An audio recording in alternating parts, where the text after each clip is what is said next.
D'abord, je vous remercie pour cette opportunité. Vinesh Chintaram, architecte secrétaire général de l'Union des architectes d'Afrique. Je suis de l'île Maurice.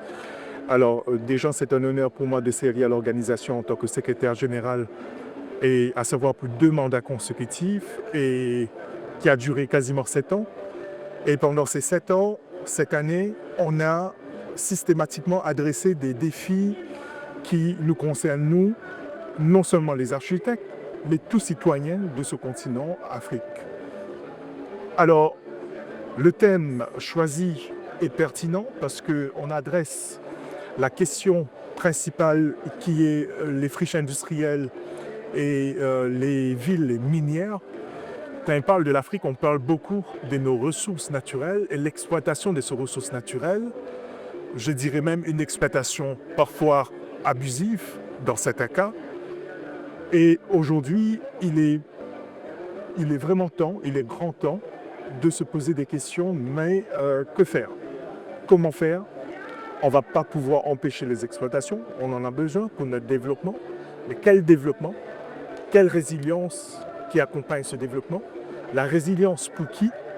Pour chaque citoyen lambda, on pourrait le dire, pour chaque ville, pour chaque territoire. Alors, une démarche inclusive est fondamentale. Nous souhaitons, lors de ces assises, avec des experts en la matière, à la fois de la République démocratique du Congo, de la sous-région et d'ailleurs, qui vont contribuer, partager leur expérience, leur connaissance et développer ensemble une stratégie pour effectivement mettre en place un mécanisme pour développer cette résilience dont je parle. Voilà ce qui est attendu de notre rencontre. Et pour rajouter un autre élément, l'Afrique connaît aussi des désastres ou des catastrophes naturelles dans beaucoup de régions, cyclones, inondations, tremblements de terre, et qui causent beaucoup de déplacés. Je ne vais pas citer les zones de conflit, souvent toujours dans ces zones où il y a des tremblements de terre, parce que c'est là où on a des gisements aussi, des ressources naturelles, tout est interlié. Alors, le thématique est complexe et diverse, mais nous voulons engager une première étape, donc cette première réflexion sur les friches industrielles, donc les exploitations post-minières, comment faire pour avancer. On n'est pas aujourd'hui dans une démarche pour plaire aux gens. Quand on a faim, on mange. On ne va pas faire semblant qu'on n'a pas faim.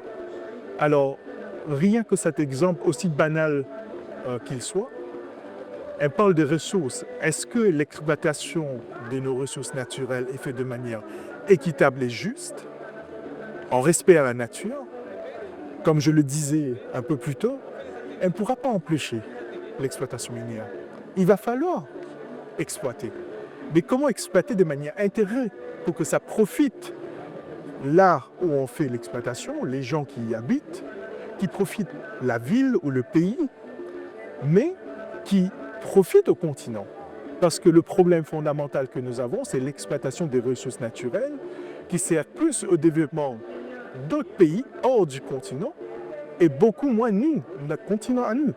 Donc, s'il faut exploiter, très bien, mais exploitons pour le bien de notre continent. C'est ça la démarche. Alors, les défis, on aura, certes, parce que dans certains pays, on pourrait dire c'est peut-être un sujet presque même tabou, mais les sujets tabous, il en existe partout, dans toutes les sphères. Tant qu'on n'ose pas, il faut parler. On n'est pas là avec une démarche conflictuelle, si je peux dire ça comme ça. On a une démarche de complémentarité. On apporte une réflexion comme nous, les aménageurs du territoire. On comprend l'espace urbain, l'espace territorial. On peut être porteur de solutions. Donc, d'où le dialogue. Pour nous, c'est un dialogue. On lance cet appel pour parler et trouver des solutions ensemble. Donc, une question très intéressante. J'ai servi 2 mandats consécutifs. La première fois, j'ai été élu quasiment à l'unanimité.